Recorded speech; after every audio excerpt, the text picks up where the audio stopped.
Hello, music connoisseurs and book connectors as well. Welcome or welcome back to either or both channels. Visitors, should you happen to find the channel, feel free to join us. Hello there, music connoisseurs and book connectors as well. This is your host of the Music Connoisseurs channel, Ms. Music, as I am also the host of the Book Connection channel. And over there I am Blue-Eyed Black Devil. This time I am here with part 2 of Loretta Lynn's autobiography. I think most of us are aware of her first autobiography called Coal Miner's Daughter. This book was released in 1976, and then there was a movie adaptation of this book, which was released in 1980. Sissy Spacek played Loretta Lynn, and then she released a second autobiography, which I guess is the follow-up to Coal Miner's Daughter. This book is entitled Still Woman Enough, and it was released in 2000. Now, I have already uploaded and posted the part 1 to her story. If you haven't watched that, go back. That book was based mainly off of Coal Miner's Daughter. And in that video, I talked specifically about the things that genuinely made me laugh in that book. It was mainly 3 chapters, though, 3 short chapters at that. Chapters 3, 4, and 5. It was on over into the book where she got to talking about the doctor who came to work up in the community she was growing up in at that time. Now, in as much as that book or that video made me laugh, this book, Still Woman Enough, I'm not going to say it made me cry, but it did. What it did do is make me realize that in all that she achieved as just a woman, then as like a mother, a wife, and she was able to have her career and all of that stuff.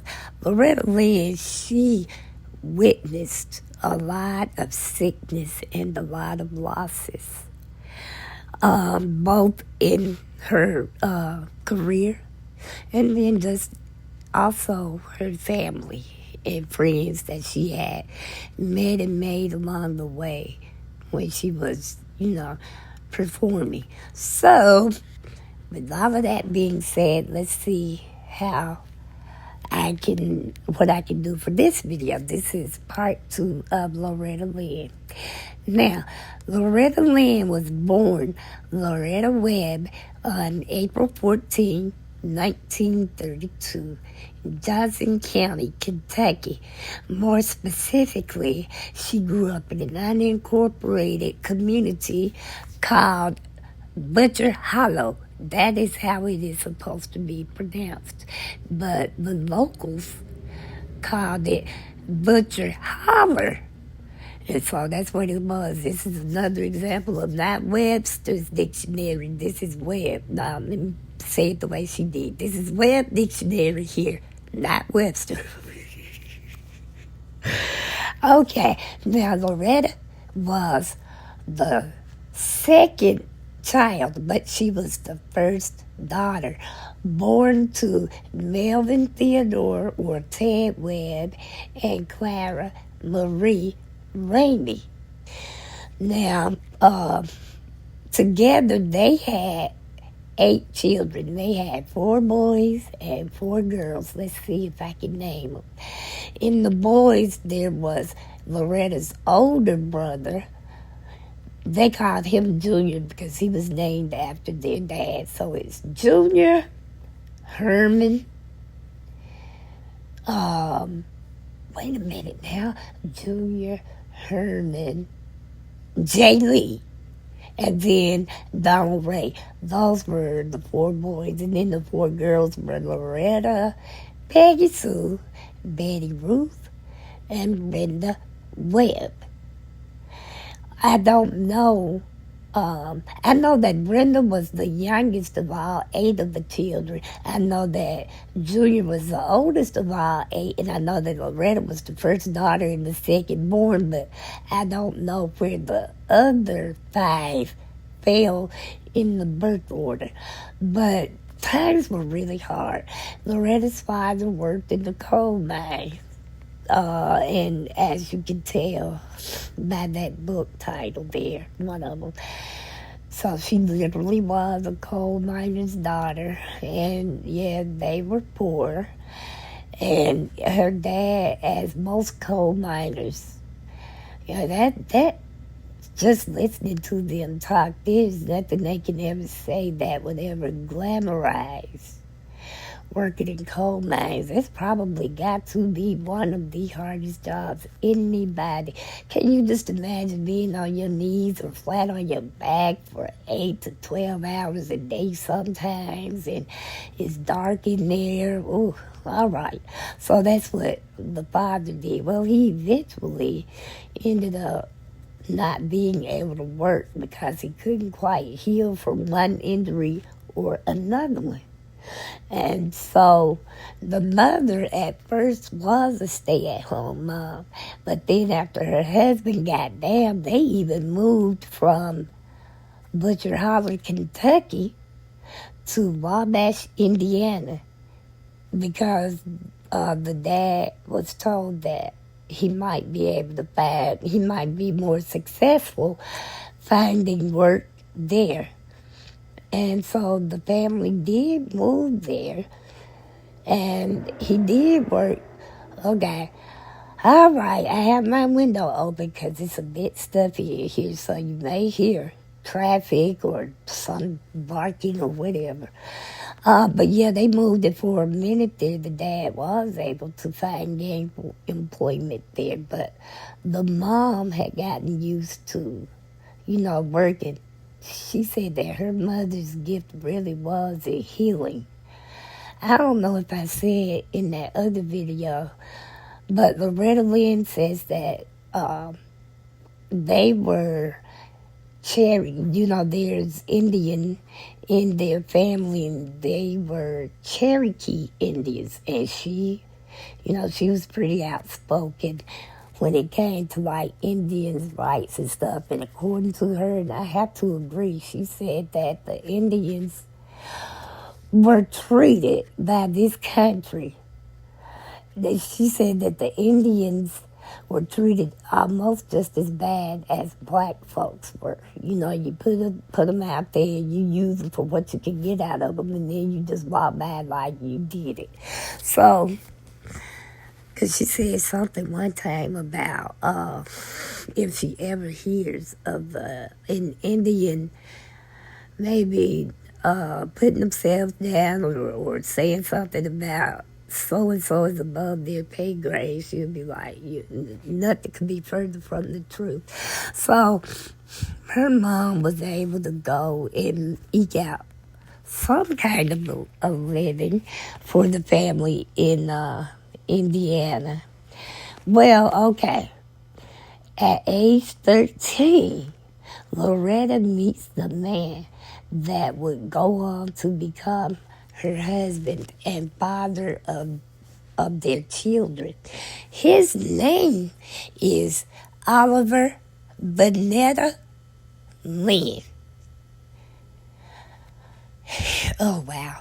I just never heard of a man named Vanetta. His first time for everything. But anyway, his nickname was Doolittle. And that's what Loretta mainly called him Do. But she would from time to time say Doolittle. So she said a lot of people teased him about that nickname because they thought they called him Doolittle because he didn't do much. But according to her, that was probably one of the hardest working people she ever knew. So they met. She was 13. He was 21. Now, They met at a pie function, a pie social, I think is what Loretta said, when she was in like the 8th grade.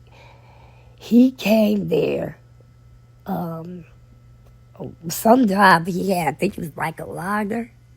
But anyway, he came to the school and to give a talk about whatever it is he did. But he just kind of saw Loretta and took to her right away. Now, some sources say that after dating for 1 month, he proposed. The other sources said after dating for 3 months, he proposed. It didn't really matter the short period of time that they were together. When he proposed to her, because like I said, she was still practically a baby, and she was like, you better go tell Daddy.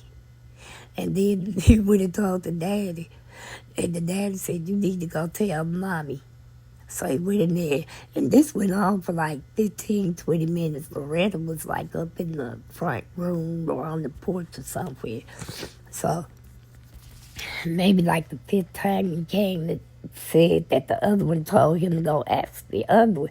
She said, well, let's just wait a while. Let's let them get a good night's sleep, and, we'll approach it the next day. So they did. And her parents tried and tried to tell her, no, but Loretta just felt like she knew that's what she wanted. She'd always wanted to be a mother, and she just thought that, number one, Doolittle was the only man I guess she ever really loved. She said before him, she had never, ever had a serious date. She talked in Coal Miner's Daughter about how sometimes it was one little boy. If she ever had a boyfriend, it would have been this one boy, but she used to just shout out and sing out loud, I'm in love with so-and-so. She said, but I didn't live more know this boy or whatever. It was just something she said because she knew it got under his skin for her to do it, make a public display. But Doolittle, she said the first time he kissed her, she liked it. She didn't know what to expect, but she liked that feeling. So eventually, obviously, her parents eventually gave written consent for them to marry.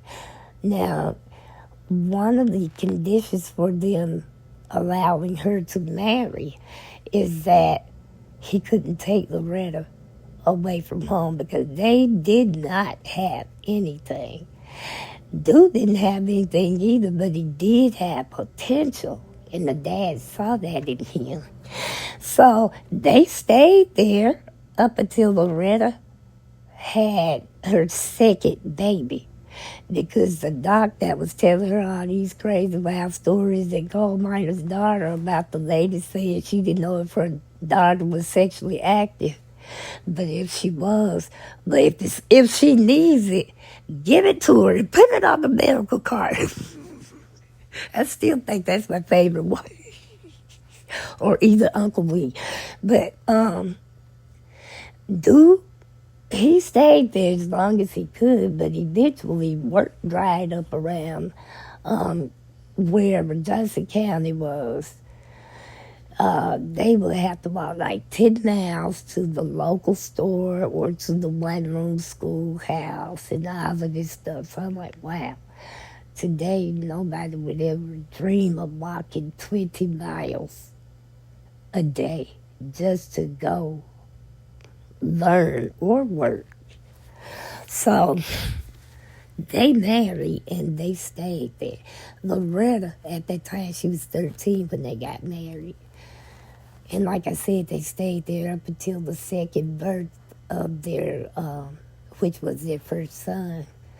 But shoot, Loretta was 14 when she had the first one. So, like I said, the work dried up, whatever, so they relocate. Here is something that was not ever clear to me. I don't know if Doolittle was originally from Kentucky because he had family in Washington State. So that's when they left Kentucky. That's when they went. They went to Washington State. And it hurt Loretta so bad. But she had to go where her husband had to go. And she felt she did anyway. What hurt her wasn't so much leaving the town. Yes, she was going to miss everybody. But it was just knowing that her dad asked him or told him not to take Loretta so far away that they couldn't see her. Now, I can't remember. I think it was the second baby. She got pregnant with Jack Benny. And he put her out. He sent her back home to her parents. And she said not one time did anybody ever say, I told you so, or anything of the sort. She stayed there at their house for like, I don't know, a month or two. It was somewhere close to the due date for the baby to be born. But, her cousin Marie pops up and they would do things to try to take her mind off of her situation.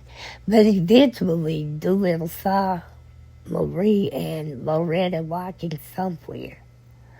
And he called her.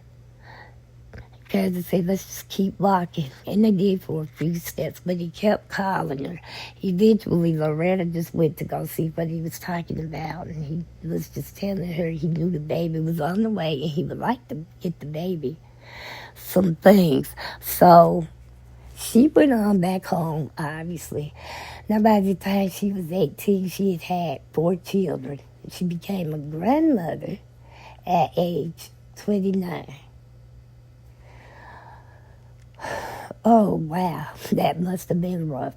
Now, her father, Ted, eventually he passed away due to, injuries from working in coal mines and this, that, and other, not having proper medical attention, stuff like that. And at this time, Loretta and Doolittle, they were in Washington. She got a phone call that her dad had died, and I think that really bothered her because she was not there. So they got past that. One other little funny thing she said, she's like, her name is actually Loretta, but in Butcher Holler, everybody called her Loretti. She said, my mother's name is Clara Marie, but everybody called her Clary. She said, I don't guess you've been named right unless you have a Y at the end of that word. Which made me wonder. Her brother that they called Junior, the oldest son, he was Melvin Theodore Jr. I wonder, did they ever call him Teddy? Or did they call her dad Teddy? It just sounds like they call him Teddy. Anyway, back to the story. I also like the fact that Loretta Lynn never shied away, or so it was written in this book to seem like she ever shied away from when there was chaos or whatever going on in her marriage. Yes, Doolittle did run around on her several times. He was a terrible alcoholic. She said he was a really good man, but he just couldn't shake the alcohol. And that's when the majority of whatever confrontations they had, it was usually centered around something he did while he was drunk, even running around with other women. What I like, Loretta Lynn, like I said, she never denied that. But what she did say is, Duke did hit me. Duke has hit me. But I tell you this, every single time he hit me, for every one lick he hit me, I slapped him back twice. So I guess they had some sort of 2-for-1 session, slap session going. A 2-for-1 slap section. But she said that's just what it was. But in the middle of all of that, she said Doolittle was the first and only person outside of her family that had always known and felt like Loretta could make something of her gift, her singing, her talents. He was always pushing that to her. She said he just never let me forget that he was my biggest cheerleader. He was the one going from door to door to these record labels, trying to get them to hear my play. I'm at home or somewhere up on the side, hoping that somebody will take it. I imagine that he is broke seeing people getting turned down day after day after day. But she said that man, drunk or sober, he was her biggest champion. I like that. Because number one, he did all of that and she still loved him. And I like that she gave him credit. Now you can also say, well, you know, she was a kid when he got with her. Now her dad's no longer here. Even though she lived worlds away from her family, her parents and siblings and stuff. But she always carried them wherever she went. Okay, so speaking of all of the fights and the drinking and that was, she also said, if you ever really wanted to know what was going on in her life, just listen to her music.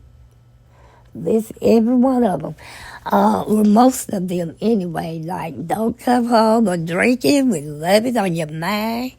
And what was the other one? You Ain't Woman Enough to Take My Man. So when I saw that she had a book called Still Woman Enough, I was like, oh, that's based off of You Ain't Woman Enough to Take My Man. Oh, she also had a song called Fist City. So you always pretty much knew how the marriage was going based on the title of her songs. Like she had one called Pregnant Again, The Pill, One's on the Way. But then she also had stuff like Honky Tonk Girl, that was her first big hit, and then Blue Kentucky Girl, that was another one. And while we were on her career, she was part of one of the most successful duos in the whole history of music. She duetted with Conway Twitty. I cannot remember because I did see it, but they won numerous awards. I would dare say that they were the most successful country duo of all time. And so he was the only other man other than her husband. She said she never, ever considered stepping outside of her marriage, even if she did want to. She just couldn't because she took her wedding vows seriously. All right, but Loretta Lynn and Conway Twitty, they had songs like Louisiana Woman, Mississippi Man. I remember as soon as I picked up the phone, You Never Been This Far Before. It was a lot of them. It was. And then so when Loretta got her oldest 4 children up and running and off to school, and she was still in the process of building her career. And she did regret not spending quality time with her children when they were in their formative years. She talked about one time coming in off the road, and the kids would love to see her, and she loved to see them, but she felt like her children would rather just be with their dad, mainly, because he was the one that was there. what else she said about her husband was, say what you want to about all the womanizing and booze and bar fights and stuff. He was also a good father. He didn't just provide. He actually was with them and everything they would do it. She kind of felt out of place being at home, but it couldn't have made her feel that way for too long because, you know, she knew she had to go because she was the main breadwinner. One of the complaints that made her mad is one time somebody, you know, referred to him having the name Doolittle because he doesn't do anything, and she said, and nothing could have been further from the truth. Half the year he was on the road with Loretta, and in the other half of the year he was the one mining and orchestrating their homes whenever they would move. He was fascinated with rodeos and this, that, and the other, so he was always somewhere around. That just got on the nerves because she knew he was a hard-working man. Not that she had to explain herself, but she felt she had to say that in his defense. Now, she goes on down, here's what I want to say about the career that I've been through, because y'all know I really don't go into them too much, but I found this to be amazing. Loretta Lynn did the whole decade of the 70s. Is when she hit her stride. This woman had 11 number one singles throughout the decade. All right, that's pretty impressive as is. But guess what? She scored 24 number one albums all throughout the 70s. So from 70 to 79, she released 24 albums that all went to number one. The only other artist that I can think of who probably gave her a run for her money was Stevie Wonder, because that was his prime to, you know. I am going to talk about him somewhere down the line in another video because he deserves his own just like Loretta did. But the man was just, he had the Midas touch, and Loretta did too, apparently. So, career-wise, I said all of that. Do you know this lady was nominated 18 times for a Grammy and only won 3? Those albums hit number one, 24 of them, with 11 singles, and she only had 3 Grammys. And she had like country, what is that, Country Music Award or CM something. She did that, but you know, in music, Grammy is the be-all, end-all. And even with Grammys, the most, I hate to use the word coveted, but the biggest Grammy is always going, or has been anyway, Record of the Year. And she won that one time. Now, she is still the most awarded female country artist. And there's been a lot of people since her, and some of them were just as good. I would dare say some may have even been a little bit better. But so far, Loretta Lynn still owns or has that record. Nobody's broken it yet. I just thought it was sad for all of that she only received or won 3 Grammys. So, Loretta Lynn had 3 siblings who actually went into the music business. One of them was her brother, Jay Lee. He played instruments, and I think he did some production work here and there. And then she had her sister, Peggy Sue. She was in the business. I do think she may have recorded a song or 2. Peggy Sue did, but then she had writing credits for other people because she was writing songs for them. Now, I told you her youngest sister's name is Brenda Webb. She became next to Loretta, she was the more famous or successful Webb sibling. They changed her name from Brenda Webb to Crystal Gayle. Yep, the Crystal Gayle. You know, you've been talking in your sleep. And then, but my favorite of hers was Don't It Make My Brown Eyes Blue.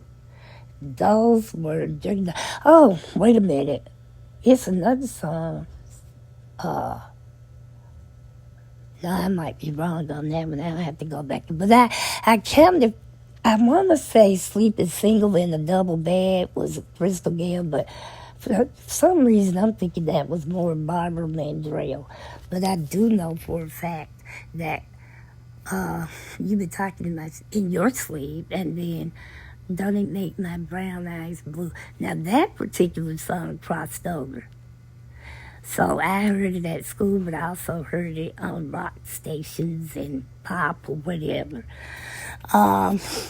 So she was the most, like I said, successful. Okay, music connoisseurs and book connectors.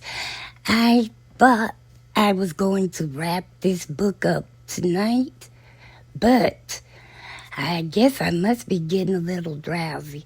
You know, I have to go to sleep whenever I get this way because it won't last long. But also, I am trying to condense my videos into no longer than 30 to 35 minutes. So with all of that being said, subscribers, thank you so much for being subscribed. Visitors, thank you for at least visiting the channel and once you consider joining us. And to everybody, please make sure to like, share, comment respectfully, and turn your notification bells on and have them set to all so you will know every time, or at least YouTube will know every time I upload a video. And so with all of that being said, remember this. As long as there are music and books around, there's always going to be something to read and write to. And until we read and write again, everybody out there, please enjoy your weekend, be safe, and God bless.